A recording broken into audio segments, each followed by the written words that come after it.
ನಮಸ್ತೆ dear friends, welcome back to our channel.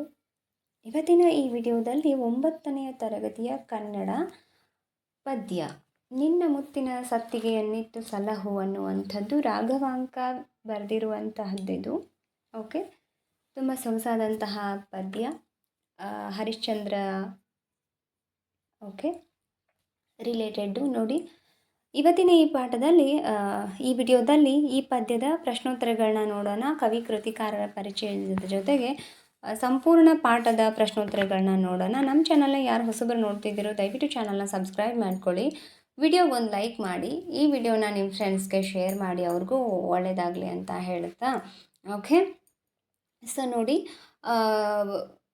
ಕೃತಿಕಾರರ ಪರಿಚಯವನ್ನು ನೋಡೋಣ. ಫಸ್ಟು ಇಲ್ಲಿವರೆಗೂ ನಾವು ಸಾಕಷ್ಟು ವಿಡಿಯೋಗಳನ್ನ ಮಾಡಿ ಹಾಕಿದ್ದೀವಿ. ಕನ್ನಡ ಇಂಗ್ಲೀಷ್ ಗ್ರಾಮರ್ ಕ್ಲಾಸಸ್ಗಳಿದೆ 1 to 5th ಪರಿಸರ ಮ್ಯಾಥ್ಸ್ ಹಿಡ್ಕೊಂಡು 4 ವಿಷಯದ್ದು ಕ್ಲಾಸಸ್ಗಳಿದೆ. ಕನ್ನಡ ಇಂಗ್ಲೀಷ್ ಪರಿಸರ ಮ್ಯಾಥ್ಸ್, ಹಾಗೆ ಹೈಸ್ಕೂಲದ್ದು ಇಂಗ್ಲೀಷ್ ಹಿಸ್ಟ್ರಿ ಕನ್ನಡ ಕ್ಲಾಸಸ್ಗಳಿದೆ, ನೀವು ನೋಡಬಹುದು ಅಂತ ಹೇಳ್ತಾ ಬನ್ನಿ ತಡ ಮಾಡದೆ ನೋಡೋಣ. ಫಸ್ಟ್ ಕೃತಿಕಾರರ ಪರಿಚಯವನ್ನು ನೋಡೋಣ. ಲೇಖಕರು ರಾಘವಾಂಕ. ನೋಡಿ, ರಾಘವಾಂಕ ನಡುಗನ್ನಡದ ಅಗ್ರಮಾನ್ಯ ಕವಿಗಳಲ್ಲಿ ಒಬ್ಬರಾಗಿದ್ದಾರೆ. ಓಕೆ, ಇಲ್ಲಿ ಕ್ರಿಸ್ತಶಕ ಸರಿಸುಮಾರು 1225 ಅಂತ ಕೊಟ್ಟಿದ್ದಾರೆ. ಹಂಪಿ ಕ್ಷೇತ್ರದವನು. ಓಕೆ, ಹಂಪಿ ಕ್ಷೇತ್ರದವನು, ಪಂಪಾಪತಿ ವಿರೂಪಾಕ್ಷನ ಪರಮಭಕ್ತ, ರಗಳೆ ಕವಿ ಎಂದೆನಿಸಿದಂತಹ ಹರಿಹರನ ಸೋದರಳಿಯ ಮತ್ತು ಶಿಷ್ಯ ಕೂಡ ಆಗಿದ್ದರು ರಾಘವಾಂಕ. ಓಕೆ, ವಿರೂಪಾಕ್ಷನ ಪರಮಭಕ್ತ, ಹರಿಶ್ಚಂದ್ರ ಕಾವ್ಯ, ಸಿದ್ಧರಾಮಚರಿತ್ರೆ ಮತ್ತು ವೀರೇಶ್ವರ ಚರಿತೆ, ಸೋಮನಾಥ ಚರಿತೆ, ಶರಭ ಚಾರಿತ್ರ್ಯ, ಹರಿಹರ ಮಹತ್ವ ಮುಂತಾದ ಕಾವ್ಯಗಳನ್ನು ಷಟ್ಪದಿ ಛಂದಸ್ಸುಗಳಲ್ಲಿ ರಚಿಸಿದ್ದಾರೆ ಇವರು. ಓಕೆ, ಉಭಯ ಕವಿ, ಕಮಲ ಕವಿ, ಕವಿ ತರಭ ವೇರುಂಡ, ಷಟ್ಪದಿಯ ಬ್ರಹ್ಮ. ಸೊ ಈ ಥರ ಇವರಿಗೆ ಅವಿಧಾನಗಳನ್ನ ಕೂಡ ಕೊಟ್ಟಿದ್ದಾರೆ. ಷಟ್ಪದಿ ಕಾವ್ಯದ ನಿರ್ಮಾಪಕನೆಂಬ ಹೆಗ್ಗಳಿಕೆ ಕೂಡ ಈ ಕವಿಗೆ ಇದೆ. ರಾಘವಾಂಕ ಕವಿ ವಿರಚಿತ ನೋಡಿ ವಿರಚಿತವಾದಂತಹ ಪ್ರಸ್ತುತ ಪದ್ಯ ಭಾಗವನ್ನು, ಈಗ ರಾಘವಾಂಕ ಬರೆದಿರುವಂತಹ ಈ ಪದ್ಯ ಭಾಗವನ್ನು ಶ್ರೀ TS ವೆಂಕಣ್ಣಯ್ಯ ಅವರು ಸಂಪಾದಿಸಿರುವಂತಹ ಹರಿಶ್ಚಂದ್ರ ಕಾವ್ಯ ಸಂಗ್ರಹ ಗ್ರಂಥದ ವಿಶ್ವಾಮಿತಾಶ್ರಮ ಪ್ರವೇಶ ಭಾಗದಿಂದ ಆಯ್ದುಕೊಳ್ಳಲಾಗಿದೆ. ಓಕೆನಾ. ಇದರಲ್ಲಿ ಪದಗಳ ಅರ್ಥನೂ ವೆರಿ ಇಂಪಾರ್ಟೆಂಟ್ ಆಗಿರುತ್ತೆ. ಪದಗಳ ಅರ್ಥ ನಾನು ಇಲ್ಲಿ ಕೂಡ ಕೊಟ್ಟಿದ್ದೀನಿ, ಪುಸ್ತಕದಲ್ಲೂ ಕೂಡ ಇದೆ. ನೀವು ಇದನ್ನು ಜಸ್ಟ್ ಹಾಗೆ ಹಿಂಗೆ ಬರೆದಿಟ್ಕೊಂಡು ಇದು ಮಾಡಬೇಡಿ. ನೋಟ್ಬುಕ್ದಲ್ಲಿ ಫೇರಲ್ಲಿ ಅಂತ ಸಪ್ರೇಟಾಗಿ ಪದಗಳ ಅರ್ಥಕ್ಕೆ ಅಂತಲೇ ಒಂದು ಬುಕ್ಕ ಮಾಡಿಟ್ಕೊಳ್ಳಿ. ಓಕೆ, 6th ಸ್ಟ್ಯಾಂಡರ್ಡಿಂದ ಅಪ್ ಟು 10th ಅಥವಾ 5th-ಇಂದ 10th ಬರ್ತಕ್ಕಂತಹ ಎಲ್ಲ ಅಷ್ಟೇ ಅಲ್ಲ, PUC ಡಿಗ್ರಿದು ಕೂಡ ಅದರಲ್ಲೇ ಎಲ್ಲ ಪಾಠ ಪದ್ಯದ ಪದಗಳ ಅರ್ಥ ಬರೀತಾ ಹೋಗಿ. ಯಾಕಂದರೆ ನಿಮಗೆ ಮುಂದೆ ಕಾಂಪಿಟೇಟಿವ್ ಎಕ್ಸಾಮ್ಸ್ಗಳಿಗೆ definitely it will give a lot of help. Sure, definitely I will guarantee you.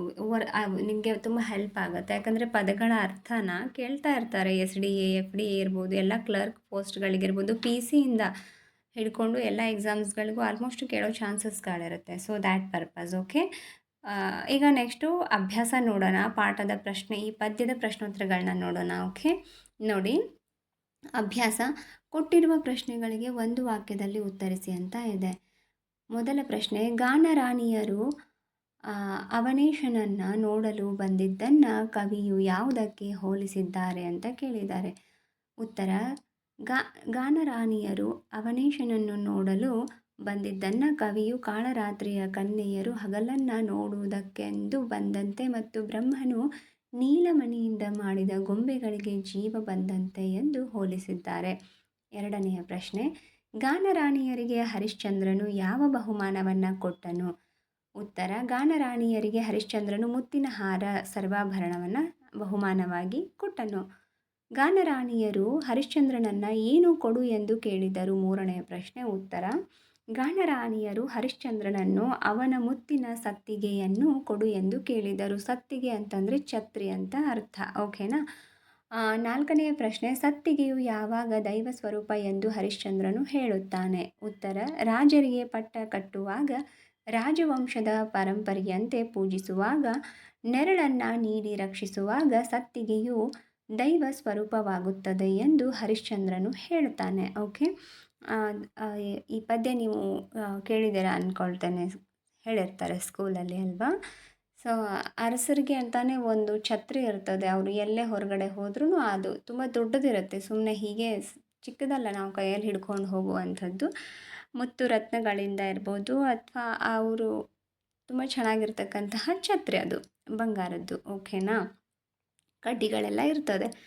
So ನೋಡಿ, ನೆಕ್ಸ್ಟು ಆ ಕೊಟ್ಟಿರುವ ಪ್ರಶ್ನೆಗಳಿಗೆ 3-4 ವಾಕ್ಯಗಳಲ್ಲಿ ಉತ್ತರಿಸಿರಿ ಅಂತ ಇದೆ. ಮೊದಲ ಪ್ರಶ್ನೆ, ವಿಶ್ವಾಮಿತ್ರನ ತಪೋಬಲದಿಂದ ಜನಿಸಿದ ಕನ್ಯೆಯರ ರೂಪಲಾವಣ್ಯ ಹೇಗಿತ್ತು ವಿವರಿಸಿ ಅಂತ ಹೇಳಿದ್ದಾರೆ. ಉತ್ತರ, ಕಾಳರಾತ್ರಿಯ ಕನ್ಯೆಯರು ಹಗಲನ್ನ ನೋಡುವುದಕ್ಕೆಂದು ಬಂದಂತೆ ಸುರಾಸುರರು ಸಮುದ್ರ ಮತಿಸುವಾಗ ಹೊರಹೊಮ್ಮಿದ ಹೊಸ ವಿಷದ ಹೊಗೆ ಆವರಿಸಿ ಜಲದೇವಿಯರೆಲ್ಲ ಕಂದು ಬಣ್ಣಕ್ಕೆ ತಿರುಗಿ ಮನನೊಂದು ಮನುಷ್ಯರಾದಂತೆ ಬ್ರಹ್ಮನು ಮಾಡಿದ ನೀಲ ಗೊಂಬೆಗಳಿಗೆ ಜೀವ ಬಂದಂತೆ ವಿಶ್ವಾಮಿತ್ರನ ತಪೋಬಲದಿಂದ ಜನಿಸಿದ ಕನ್ಯೆಯರು ಇದ್ದರು ಎಂದು ವರ್ಣಿಸಿದ್ದಾರೆ. ಓಕೆ. ಎರಡನೇ ಪ್ರಶ್ನೆ, ಗಾನರಾಣಿಯರು ಏನೆಂದು ಹರಿಶ್ಚಂದ್ರನನ್ನು ಕೀರ್ತಿಸಿ ಹಾಡಿದರು ವಿವರಿಸಿ ಅಂತ ಇದೆ. ವಿಶ್ವಾಮಿತ್ರನು ನಿರ್ಮಿಸಿದ ಗಾನರಾಣಿಯರು ಧೀರ, ವೀರ, ರಾಯರ ರಾಯ, ರಾಯ ಜಗಜಟ್ಟಿ, ಬಾಪು, ಅದಟರಾಯ, ಮಝೇರೆ ರಾಯ, ರಾಯ ಭುಜ ಬಲಭೀಮ, ರಾಯ ಕೋಲಾಹಲ, ರಾಯವರ್ಧನ, ರಾಯಕಂಟಕ ಚಿರಂಜೀವಿಯಾಗು ಎಂದು ಕೀರ್ತಿಯನ್ನು ಕೊಂಡಾಡುತ್ತಾ ಹಾಡಿದರು. ಓಕೆ. ಮೂರನೇ ಪ್ರಶ್ನೆ, ಹರಿಶ್ಚಂದ್ರನು ಮುತ್ತಿನ ಸತ್ತಿಗೆಯನ್ನು ಏಕೆ ಕೊಡಲು ಸಾಧ್ಯವಿಲ್ಲ ಎಂದು ಹೇಳಿದನು. ಉತ್ತರ, ಹರಿಶ್ಚಂದ್ರನು ಗಾನರಾಣಿಯರನ್ನು ಕುರಿತು ರವಿಕುಲದ ಪೀಳಿಗೆಯಲ್ಲಿ ಪಟ್ಟ ಕಟ್ಟುವಾಗ ಸತ್ತಿಗೆ ಇಲ್ಲದಿದ್ದರೆ ಅವರಿಗೆ ಅರಸುತನ ದೊರಕುವುದಿಲ್ಲ. ಯುದ್ಧ ಭೂಮಿಯಲ್ಲಿ ಸತ್ತಿಗೆಯನ್ನು ಕಂಡಾಗ ಶತ್ರುಗಳು ಸಹ ಹೆದರಿ ಓಡುವರು. ಈ ಸತ್ತಿಗೆಯ ನೆರಳಿನಲ್ಲಿರುವವರಿಗೆ ವಿಪತ್ತು, ಅಡಚಣೆಗಳು, ಬಡತನ ಸಮಸ್ಯೆಗಳು ಯಾವುದೂ ಬರುವುದಿಲ್ಲ. ಬಡತನ ಸಮಸ್ಯೆಗಳು, ರೋಗಗಳು, ಸೋಲು, ಅಪಕೀರ್ತಿ ಹಾಗೂ ಭಯವೂ ಸಹ ಆಗುವುದಿಲ್ಲ. ಈ ಎಲ್ಲ ಕಾರಣಗಳಿಂದ ಹರಿಶ್ಚಂದ್ರನು ಮುತ್ತಿನ ಸತ್ತಿಗೆಯನ್ನು ಕೊಡಲು ಸಾಧ್ಯವಿಲ್ಲ ಎಂದು ಹೇಳಿದನು. ಸೊ ಇದು ಮೂರನೇ ಪ್ರಶ್ನೆಗೆ ಮೂರನೇ ಉತ್ತರ ಆಗಿತ್ತು. ಸೊ ಈಗ ನೆಕ್ಸ್ಟ್ ನೋಡಿ, ನಾಲ್ಕನೆಯ ಪ್ರಶ್ನೆ ಏನಿದೆ ಅಂತ. ಮುತ್ತಿನ ಸತ್ತಿಗೆಯ ವಿಶೇಷತೆಯನ್ನು ಕುರಿತು ಹರಿಶ್ಚಂದ್ರನು ಏನು ಹೇಳ್ತಾನೆ ಅಂತ ಕೇಳಿದ್ದಾರೆ. ನೋಡಿ ಉತ್ತರ, ಗಾನರಾಣಿಯರು ಸುಡುವ ಬಿಸಿಲನ್ನು ಸಹಿಸಲು ಸಾಧ್ಯವಿಲ್ಲ, ನಿನ್ನ ಮುತ್ತಿನ ಸತ್ತಿಗೆಯನ್ನು ಕೊಡು ಎಂದು ಹರಿಶ್ಚಂದ್ರ ರಾಜನನ್ನು ಕೇಳುತ್ತಾರೆ. ಆಗ ಹರಿಶ್ಚಂದ್ರನು ಗಾನರಾಣಿಯರಿಗೆ, ಈ ಸತ್ತಿಗೆಯನ್ನು ಸಾಮಾನ್ಯ ಜನರಿಗೆ ಕೊಡಬಾರದು, ಇದು ವಂಶಪಾರಂಪರ್ಯದಿಂದ ಬಂದಿದ್ದರಿಂದ ಇದು ನನಗೆ ತಂದೆ ಇದ್ದ ಹಾಗೆ. ಪಟ್ಟವನ್ನು ಕಟ್ಟುವ ಸಮಯದಲ್ಲಿ ಇದನ್ನು ಪೂಜಿಸಿಕೊಳ್ಳುವುದರಿಂದ ಇದು ದೇವರು ನಮಗೆ ರಾಜರಿಗೆ ಎಲ್ಲರಿಗೂ ನೆರಳನ್ನು ನೀಡುವ ತಾಯಿ ಇದ್ದ ಹಾಗೆ. ಇದು ತಾಯಿ ಇದ್ದಂತೆ. ಯುದ್ಧದಲ್ಲಿ ಶತ್ರುಗಳನ್ನು ನಡುಗಿಸುವ ಇದು ಚದುರಂಗ ಬಲಕ್ಕೆ ಸಮಾನ ಎಂದು ಹರಿಶ್ಚಂದ್ರನು ಮುತ್ತಿನ ಸತ್ತಿಗೆಯ ವಿಶೇಷತೆಯನ್ನು ಕುರಿತು ಹೇಳುತ್ತಾನೆ. ನೆಕ್ಸ್ಟ್ ನೋಡಿ, ಕೊಟ್ಟಿರುವ ಪ್ರಶ್ನೆಗಳಿಗೆ ಸುಮಾರು 8-10 ವಾಕ್ಯಗಳಲ್ಲಿ ಉತ್ತರ ಬರೆಯಿರಿ ಅಂತ ಇದೆ. ಮೊದಲ ಪ್ರಶ್ನೆ, ಹರಿಶ್ಚಂದ್ರನು ನೀಡಿದ ಬಹುಮಾನವನ್ನು ತಿರಸ್ಕರಿಸಿ ಗಾನರಾಣಿಯರು ಹೇಳಿದ ಮಾತುಗಳನ್ನು ತಿಳಿಸಿ ಅಂತ ಹೇಳಿದ್ದಾರೆ. ಉತ್ತರ, ವಿಶ್ವಾಮಿತ್ರನು ತನ್ನ ತಪೋಬಲದಿಂದ ಗಾನರಾಣಿಯರನ್ನು ಸೃಷ್ಟಿಸಿ ಹರಿಶ್ಚಂದ್ರನನ್ನು ಪರೀಕ್ಷಿಸಲು ಕಳಿಸುತ್ತಾನೆ. ಬೇಟೆಯಾಡಿ ಆಯಾಸಗೊಂಡಿದ್ದ ಹರಿಶ್ಚಂದ್ರನು ಅವರು ತಮ್ಮ ಹಾಡು ನೃತ್ಯಗಳಿಂದ ಸಂತೋಷಪಡಿಸುತ್ತಾರೆ. ಆಗ ಹಾಡು ಮತ್ತು ನೃತ್ಯವನ್ನು ಮೆಚ್ಚಿ ಹರಿಶ್ಚಂದ್ರನು ತನ್ನ ಕೊರಳಲ್ಲಿದ್ದ ಮುತ್ತಿನ ಹಾರವನ್ನು ಕೊಡಲು ಹೋಗುತ್ತಾನೆ. ಆದರೆ ಗಾನರಾಣಿಯರು ಇದನ್ನು ತಿರಸ್ಕರಿಸಿ, ಬಡತನದಲ್ಲಿ ಆನೆ ದೊರಕಿದರೆ ಫಲವೇನು, ನೀರು ಬೇಡದವನಿಗೆ ತುಪ್ಪ ಕೊಟ್ಟರೇನು ಫಲ, ರೋಗ ರುಜಿನಗಳಿಂದ ಬಳಲುತ್ತಿರುವವರಿಗೆ ರಂಬೆ ದೊರಕಿದರೇನು ಫಲ, ಸಾಯೋ ಸಮಯದಲ್ಲಿ ರಾಜ್ಯ ದೊರಕಿದರೇನು ಫಲ, ಕಡಲಿನಲ್ಲಿರುವವನಿಗೆ ತೆಪ್ಪದ ಅವಶ್ಯಕತೆ ಇರುವ ಹಾಗೆ, ರೋಗಿಗೆ ಅಮೃತದ ಅವಶ್ಯಕತೆ ಇರುವ ಹಾಗೆ, ಬಿರು ಬಿಸಿಲಿನಲ್ಲಿ ನೃತ್ಯ ಮಾಡಿ ಬೆಂಡಾಗಿರುವ ನಮಗೆ ಇಂತಹ ಆಭರಣಗಳು ಬೇಡ.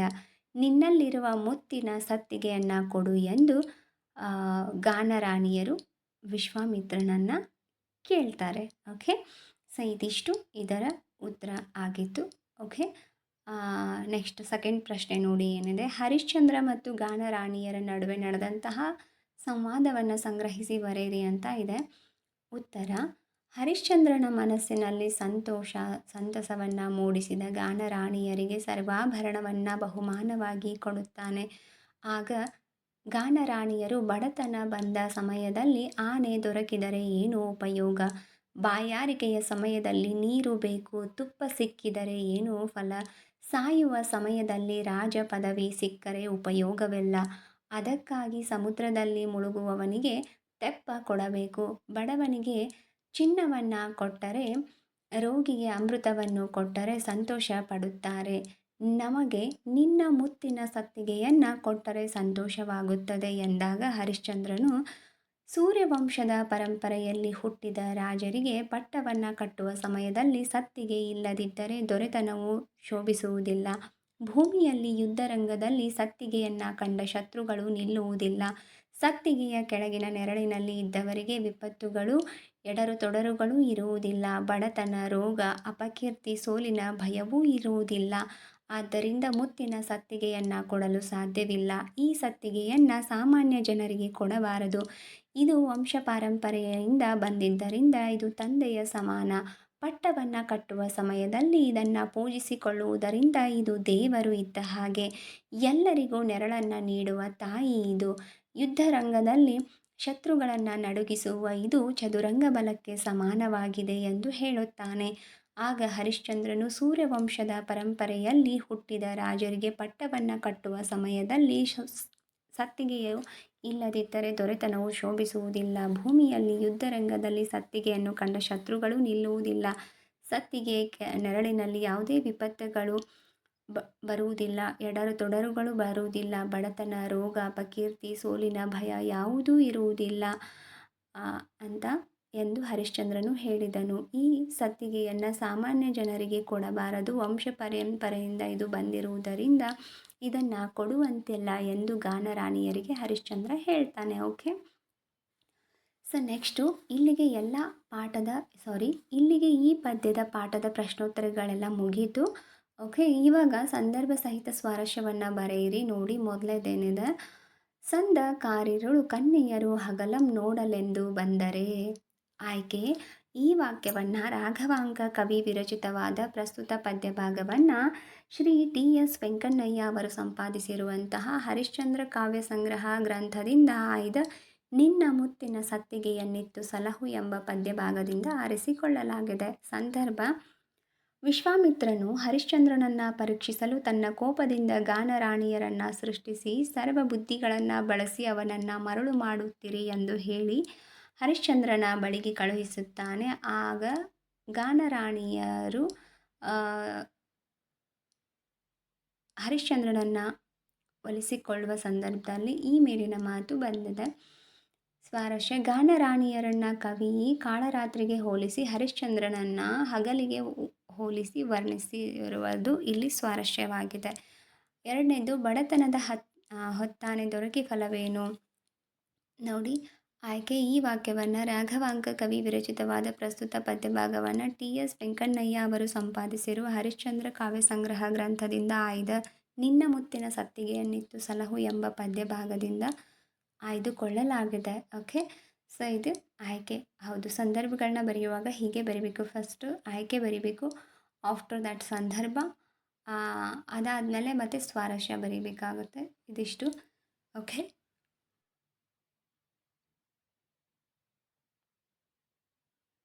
ಓಕೆ, ನೆಕ್ಸ್ಟ್ ನೋಡಿ, ಸಂದರ್ಭ ಏನಿದೆ ಎರಡನೇದು. ಗಾನರಾಣಿಯರು ಹರಿಶ್ಚಂದ್ರನ ಬಳಿಗೆ ಬಂದು ಹಾಡು ನೃತ್ಯಗಳಿಂದ ಸಂತೋಷಪಡಿಸುತ್ತಾರೆ. ಆಗ ಹರಿಶ್ಚಂದ್ರನು ಅವರ ಹಾಡು ನೃತ್ಯವನ್ನು ಮೆಚ್ಚಿ ತನ್ನ ಕೊರಳಲ್ಲಿದ್ದಂತಹ ಮುತ್ತಿನ ಹಾರವನ್ನು ಬಹುಮಾನವಾಗಿ ನೀಡಲು ಹೋದಾಗ ಗಾನರಾಣಿಯರು ಅದನ್ನು ತಿರಸ್ಕರಿಸಿ ಬಡತನದಲ್ಲಿರುವವರಿಗೆ ಆನೆಯನ್ನು ಕೊಟ್ಟರೆ ಏನು ಫಲ ಎಂದು ಹೇಳುತ್ತಾರೆ.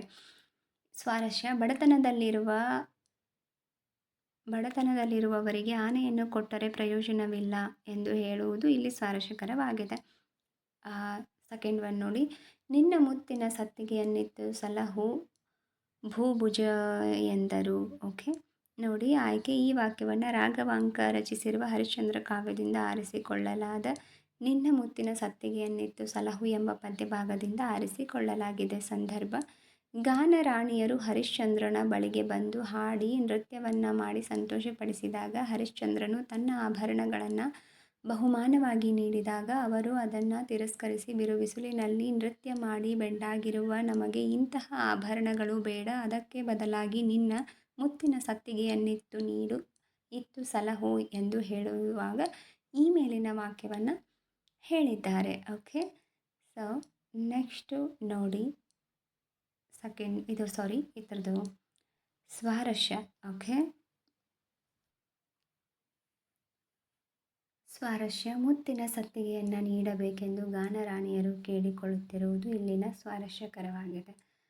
4ನೇದು ನೋಡಿ, ಅನುನಯದೊಳೆಲ್ಲವಂ ಕೊಡಬಹುದು ಬಿಡಬಹುದು. ಆಯ್ಕೆ ಈ ಮೇಲಿನ ವಾಕ್ಯವನ್ನು ರಾಘವಾಂಕನು ರಚಿಸಿರುವ ಹರಿಶ್ಚಂದ್ರ ಕಾವ್ಯದಿಂದ ಆರಿಸಿಕೊಳ್ಳಲಾದ ನಿನ್ನ ಮುತ್ತಿನ ಸತ್ತಿಗೆಯನ್ನಿತ್ತು ಸಲಹು ಎಂಬ ಪದ್ಯಭಾಗದಿಂದ ಆರಿಸಿಕೊಳ್ಳಲಾಗಿದೆ. ಸಂದರ್ಭ: ಗಾನರಾಣಿಯರು ನೃತ್ಯವನ್ನು ಮಾಡಿ ನಂತರ ಹರಿಶ್ಚಂದ್ರನು ತನ್ನ ಆಭರಣಗಳನ್ನು ಕೊಡಲು ಮುಂದಾದಾಗ ಗಾನರಾಣಿಯರು ಅದನ್ನು ತಿರಸ್ಕರಿಸಿ ಸತ್ತಿಗೆಯನ್ನು ನೀಡಿ ಸಲಹು ಎಂದು ಕೇಳುತ್ತಾರೆ. ಆಗ ಹರಿಶ್ಚಂದ್ರನು ಪ್ರೀತಿಯಿಂದ ಎಲ್ಲವನ್ನ ಕೊಡಬಹುದು ಅಥವಾ ಬಿಡಬಹುದು, ಆದರೆ ತನ್ನನ್ನು ನೆಚ್ಚಿ ನಂಬಿದ ಪರಿವಾರವನ್ನು ದೇವರನ್ನು ಬಿಡಲು ಸಾಧ್ಯವಿಲ್ಲ ಎಂದು ಹೇಳುವಾಗ ಈ ಮೇಲಿನ ಮಾತು ಮೂಡಿ ಬಂದಿದೆ. ಸ್ವಾರಸ್ಯ: ಹರಿಶ್ಚಂದ್ರನ ಸತ್ತಿಗೆಯ ಮೇಲೆ ಇಟ್ಟಿರುವಂತಹ ಗೌರವ ಮತ್ತು ಸತ್ತಿಗೆಯನ್ನು ಕಾಪಾಡಿಕೊಂಡು ಬರುತ್ತೇನೆ ಎಂಬ ಜವಾಬ್ದಾರಿ ಈ ಮೇಲಿನ ವಾಕ್ಯದಲ್ಲಿನ ಸ್ವಾರಸ್ಯವಾಗಿದೆ. ಓಕೆ, ಐ ಹೋಪ್ 4 ವಾಕ್ಯಗಳು ಸಂದರ್ಭ ಸಹಿತ ವಿವರಿಸಿ. ಓಕೆ, ನೆಕ್ಸ್ಟ್ ನೋಡಿ, ಭಾಷಾ ಚಟುವಟಿಕೆ ಇದೆ. ಕೊಟ್ಟಿರುವ ಪ್ರಶ್ನೆಗಳಿಗೆ ಉತ್ತರ ಬರೆಯಿರಿ ಅಂತ ಇದೆ. ಷಟ್ಪದಿ ಅಂದರೆ ಏನು, ಅದರ ವಿಧಗಳಾವುದು ಅಂತ ಕೇಳಿದ್ದಾರೆ. ನೋಡಿ, 6 ಸಾಲಿನ ಪದ್ಯಕ್ಕೆ ಷಟ್ಪದಿ ಅಂತ ಕರೀತಾರೆ. ಇದರಲ್ಲಿ ಶರ, ಕುಸುಮ, ಭೋಗ, ಭಾಮಿನಿ, ಪರಿವರ್ಧಿನಿ, ವಾರ್ಧಕ ಅನ್ನುವಂತಹ 6 ವಿಧಗಳಿದೆ. ಇನ್ನು ಭಾಮಿನಿ ಷಟ್ಪದಿಯ ಲಕ್ಷಣಗಳೇನು? 1, 2, 4 ಮತ್ತು 5ನೆಯ ಸಾಲುಗಳಲ್ಲಿ 3 ಮಾತ್ರೆಗಳ ಗಣದ ನಂತರ 4 ಮಾತ್ರೆಗಳ ಗಣಗಳು ಅನುಕ್ರಮವಾಗಿ 2 ಬರುತ್ತವೆ. 3 ಮತ್ತು 4 ಸಾಲುಗಳಲ್ಲಿ 3 ಮಾತ್ರೆಗಳ ಗಣದ ನಂತರ 4 ಮಾತ್ರೆಗಳ ಗಣಗಳು ಅನುಕ್ರಮವಾಗಿ 3 ಇದ್ದು ಕೊನೆಯಲ್ಲಿ 1 ಗುರುವಿನಿಂದ ಕೂಡಿರುತ್ತದೆ. ಇನ್ನು ವಾರ್ಧಕ ಷಟ್ಪದಿಯ ಲಕ್ಷಣವನ್ನು ವಿವರಿಸಿ ಅಂದಿದ್ದಾರೆ. ವಾರ್ಧಕ ಷಟ್ಪದಿಯಲ್ಲಿ 3, 2, 4 ಮಾತ್ರೆಗಳ 4 ಗಣಗಳಿರುತ್ತವೆ. 3 ಮತ್ತು 6ನೆಯ ಸಾಲುಗಳಲ್ಲಿ 5 ಮಾತ್ರೆಗಳ 6 ಗಣಗಳು ಮತ್ತು 1 ಗುರು ನಿಯತವಾಗಿ ಇರ್ತದೆ. ಓಕೆ, ಸೊ ಇದು ವಾರ್ಧಕ ಷಟ್ಪದಿ ಇದೆ. ನಿಮಗೆ ಒಂದು ಪದ್ಯವನ್ನು ಕೊಟ್ಟಿದ್ದಾರೆ ಲಾಸ್ಟು ಇದರಲ್ಲಿ. ವಾಟ್ ಈಸ್ ದ್ಯಾಟ್, ಗುರುಲಘು ಹಾಕಲಿಕ್ಕೆ ನಿಮಗೆ. ಓಕೆ, ಗುರುಲಘು ಹಾಕೋದು ತುಂಬ ಸುಲಭ ಐತೆ, ಸರಳ ಐತೆ. Okay, don't have any confuses. Okay, ನಾನು ಗುರುಲಘು ಹಾಕೋದು ಸಪ್ರೇಟ್ ವಿಡಿಯೋ ಮಾಡ್ತಾನೆ. ನೆಕ್ಸ್ಟ್ ನೋಡಿ ಏನಿದೆ ಇಲ್ಲಿ, ಕೊಟ್ಟಿರುವ ಪದ್ಯಭಾಗವನ್ನು ಪೂರ್ಣಗೊಳಿಸಿ ಕಂಠಪಾಠ ಮಾಡಿರಿ ಅಂತ ಇದೆ. ಸೊ ಇಲ್ಲಿ 2 ಪದ್ಯಗಳನ್ನ ಕೊಟ್ಟಿದ್ದಾರೆ. ಓಕೆ, ಸೊ ಈ ಪದ್ಯಗಳು ಇದೇ ಪುಸ್ತಕದಲ್ಲಿ ಇದೆ. ನೋಡಿ ಇಲ್ಲಿದೆ ಅಲ್ವಾ ಪದ್ಯ, ಪೇಜ್ ನಂಬರ್ 58ರಲ್ಲಿ ಇದೆ ಮೊದಲನೇ ಪದ್ಯ. ಓಕೆ, ಮೊದಲನೇ ಪದ್ಯ ಏನಿದೆ, ಸಂದ ಕಾರಿರುಳು ಕನ್ಯೆಯರು ಹಗಲಂ ನೋಡ, ಇಲ್ಲಿಂದ ಹಿಡಿದು ಸೊ ಇದು 1ನೇದು. ಓಕೆ, ಇದನ್ನು 1ನೇ ಪದ್ಯ ಇದನ್ನು ಬರೆದ್ಬಿಟ್ಟು ನೋಡಿ, ಪುಸ್ತಕದಲ್ಲಿದೆ, ನೀವು ನೋಡಿ ಬರೀರಿ, ನಾನು ಅಲ್ಲಿ ಬರೆದಿಲ್ಲ. ಓಕೆ, ಸೊ ದ್ಯಾಟ್ ಪುಸ್ತಕದಲ್ಲಿದೆ 1ನೇ ಪ್ಯಾರ. ಇದೊಂದು ಪದ್ಯವನ್ನು ಬರೀಬೇಕು. ಹಾಗೆ 4ನೇದು ಬಡತನದ ಹೊತ್ತಾನೆ ದೊರಕಿ ಫಲವೇನು ಅಂತ ಇದೆಯಲ್ಲ. ಸೊ ಇಲ್ಲಿಂದ ಇಲ್ಲಿವರೆಗೂ ಓಕೆ, ಹೇಳೆನ್ನುತ್ತಾ ಮತ್ತಿತ್ತೆಂದರು, ಇಲ್ಲಿವರೆಗೂ 4ನೇದು. ಓಕೆ, 1ನೇ ಪ್ಯಾರ ಮತ್ತು 2ನೇ ಪ್ಯಾರ ಇದು ಎರಡೂ ನೀವೇನು ಮಾಡಬೇಕು, ಬರೀರಿ, ಅಲ್ಲಿ ಬರೆದ್ಬಿಟ್ಟು ಬಾಹಾಟ್ ಹಾಕೊಳ್ಳಿ. ಕಂಠಪಾಠ ಮಾಡಬೇಕು. ಇಲ್ಲಿ ಅದು 1ನೇ ಪದ್ಯ ಹಾಗೆ 4ನೇ ಪ್ಯಾರ ಎರಡನ್ನೂ ಬರೆದ್ಬಿಟ್ಟು ನೀಟಾಗಿ ಬರೆದ್ಬಿಟ್ಟು ಪುಸ್ತಕದಲ್ಲಿದೆ ನೋಡಿ ನೀವು ಬರೆದು ಅದನ್ನು ಬಾಯ್ಹಾಟ್ ಹಾಕ್ಕೊಳ್ಳಿ. ಸೊ ನೆಕ್ಸ್ಟ್ ಏನಿದೆ ನೋಡಿ, ಗುರು ಲಘು ಹಾಕೋದಿದೆ. ಈ ಕೆಳಗಿನ ಪದ್ಯ ಭಾಗಕ್ಕೆ ಪ್ರಸ್ತಾರ ಹಾಕಿ ಘನ ವಿಭಾಗ ಮಾಡಿ ಛಂದಸ್ಸಿನ ಹೆಸರನ್ನು ಬರೀರಿ ಅಂತ ಹೇಳಿದ್ದಾರೆ. ಓಕೆ, ಸೊ ಇಲ್ಲಿ ಘನ ವಿಭಾಗ ಮಾಡಿದ್ದೀವಿ ನೋಡಿ. ಓಕೆ, ಛಂದಸ್ಸು ವಾರ್ಧಕ ಷಟ್ಪದಿ ಆಗುತ್ತೆ. ಓಕೆ, ಷಟ್ಪದಿಗಳ ಬಗ್ಗೆ ಸಪ್ರೇಟಾಗಿ ಕ್ಲಾಸ್ ಮಾಡೋಣ. ಇಲ್ಲಿ ನೋಡಿ, ಒಂದನ್ನು ನೆನ್ಪಿಟ್ಕೊಳ್ಳಿ, ಯಾವಾಗಲೂ ಹ್ರಸ್ವ ಸ್ವರದ ಮೇಲೆ ಲಘುವನ್ನು ಹಾಕಬೇಕು, ದೀರ್ಘ ಸ್ವರದ ಮೇಲೆ ಹಾಗೆ ಒತ್ತಕ್ಷರದ ಹಿಂದಿನ ಅಕ್ಷರದ ಮೇಲೆ ಹಾಗೆ ಅನುಸ್ವಾರದ ಮೇಲೆ ಅನುಸ್ವಾರಾಕ್ಷರದ ಮೇಲೆ ಮತ್ತು ಬೇರೆ ಬೇರೆ ಒತ್ತಕ್ಷರದ ಮೇಲೆ ನಾವೇನು ಮಾಡಬೇಕಾಗತ್ತೆ ಅಂದರೆ, ಇಲ್ಲಿ ನೋಡಿ, ಇಲ್ಲಿ ಫಾರ್ ಎಕ್ಸಾಂಪಲ್ ಈಗ ದ ಅರ್ಕ ಒತ್ತಿದೆ ಅಲ್ವಾ. ಸೊ ಈ ಥರ ಇದ್ದಾಗೂ ನಾವು ಗುರುವನ್ನು ಹಾಕಬೇಕಾಗತ್ತೆ. ಸೊ ಈ ಥರದ ಬರೆಯುವಾಗ ನಾವು ಗುರುವನ್ನು ಯೂಸ್ ಮಾಡಬೇಕಾಗುತ್ತೆ. ಹ್ರಸ್ವ ಸ್ವರ ಇದ್ದಾಗ ಮಾತ್ರ ಲಘುವನ್ನು ಹಾಕಬೇಕಾಗತ್ತೆ. ಕೆಲವೊಂದು ಆಮೇಲೆ ಇನ್ನೊಂದು ಏನು ಗೊತ್ತಾ, ಈ ಥರ ರೂಲ್ಸು, ಕೊನೆಯ ಅಕ್ಷರ ಅದು ಯಾವುದೇ ಇರಲಿ, ಹ್ರಸ್ವ ಸ್ವರ ಇರಲಿ ದೀರ್ಘ ಸ್ವರ ಇರಲಿ, ಗುರುವನ್ನೇ ಹಾಕಬೇಕು ಅಂತ ಇದೆ ಇದರಲ್ಲಿ. ಓಕೆನಾ, ಹಾಗಾಗಿ ಇಲ್ಲಿ ಲಾಸ್ಟಿಗೆ ಗುರು ಹಾಕಿದ್ದೀವಿ. ಘನ ವಿಂಗಡಣೆ ಈ ಥರ ಮಾಡಬೇಕು, ಒಂದೊಂದರಂತೆ ಇದೆ ಲಘುಗೆ 1 ಅಂತ ಕನ್ಸಿಡರ್ ಮಾಡಬೇಕು, ಗುರುಗೆ 2 ಅಂತ ಕನ್ಸಿಡರ್ ಮಾಡಬೇಕು. ಹಾಗಾಗಿ ಎರಡನ್ನೂ ಮಿಕ್ಸ್ ಮಾಡಿಕೊಂಡು ಇಲ್ಲಿ ನಾವು ವಿಂಗಡಣೆ ಮಾಡಿ ಬರಿಬೇಕಾಗತ್ತೆ. ಸೊ ನಾನು ಇಲ್ಲಿ ಕ್ಲಿಯರಾಗಿ ಬರೆದಿದ್ದೀನಿ ನೋಡಿ, ಚೆನ್ನಾಗಿ ನೋಟ್ ಮಾಡ್ಕೊಳ್ಳಿ.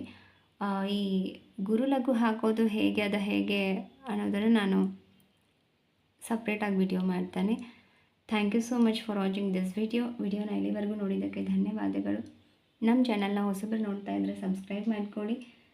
ಆಲ್ ಅನ್ನೋ ನೋಟಿಫಿಕೇಷನ್ ಸೆಲೆಕ್ಟ್ ಮಾಡಿಕೊಂಡ್ರೆ ಪ್ರತಿ ಎಜುಕೇಷನ್ ವಿಡಿಯೋ ನಿಮಗೆ ಬಂದು ತಲುಪುತ್ತೆ ಅಂತ ಹೇಳ್ತಾ, ವಿಡಿಯೋ ಕೆಳಗಡೆ ಲೈಕ್ ಬಟನ್ ಕಾಣಿಸ್ತದೆ, ದಯವಿಟ್ಟು ವಿಡಿಯೋಗೊಂದು ಲೈಕ್ ಮಾಡಿ, ಈ ವಿಡಿಯೋನ ನಿಮ್ಮ ಫ್ರೆಂಡ್ಸ್ಗೆ ಶೇರ್ ಮಾಡಿ ಅಂತ ಹೇಳ್ತಾ, ಈಗಾಗಲೇ ನಮ್ಮ ಚಾನಲ್ನಲ್ಲಿ ಕನ್ನಡ ಇರ್ಬೋದು, ಇಂಗ್ಲೀಷ್ ಇರ್ಬೋದು, ಗ್ರಾಮರ್ ಕ್ಲಾಸಸ್ಗಳಿದೆ. ಹಾಗೆ 1 to 10th ಆಲ್ಮೋಸ್ಟ್ ಬೇರೆ ಬೇರೆ ಕ್ಲಾಸಸ್ಗಳದ್ದು ನೋಟ್ಸ್ಗಳಿದೆ. ಇಂಗ್ಲೀಷ್, ಕನ್ನಡ ಮತ್ತು ಹಿಸ್ಟ್ರಿ ರಿಲೇಟೆಡು 1 to 5th ಪರಿಸರ, ಗಣಿತ ಕೂಡ ಇದೆ ಕ್ಲಾಸಸ್ಗಳು. ಇಫ್ ಯು ನೀಡೆಡ್ ನೋಟ್ಸು ತುಂಬ ಸರಳವಾಗಿ ಸುಲಭವಾಗಿ ಇದೆ, ಎಕ್ಸ್ಪ್ಲನೇಷನ್ಸ್ ಜೊತೆಗೆ ನೋಡಬಹುದು. Okay, thank you so much for watching this video. ಮುಂದಿನ ವಿಡಿಯೋದಲ್ಲಿ ಮತ್ತೊಂದು ಪಾಠ ಅಥವಾ ಪದ್ಯದ ಪ್ರಶ್ನೋತ್ತರಗಳ ಜೊತೆ ಬರ್ತಾನೆ. ಇಂಗ್ಲೀಷ್ ಗ್ರಾಮರ್ ಕ್ಲಾಸಸ್ಗಳನ್ನು ಮಾಡ್ತಾ ಇದ್ದೇವೆ, ನೋಡ್ತಾ ಇರಿ. Once again thank you so much for visiting and watching this video. Thank you.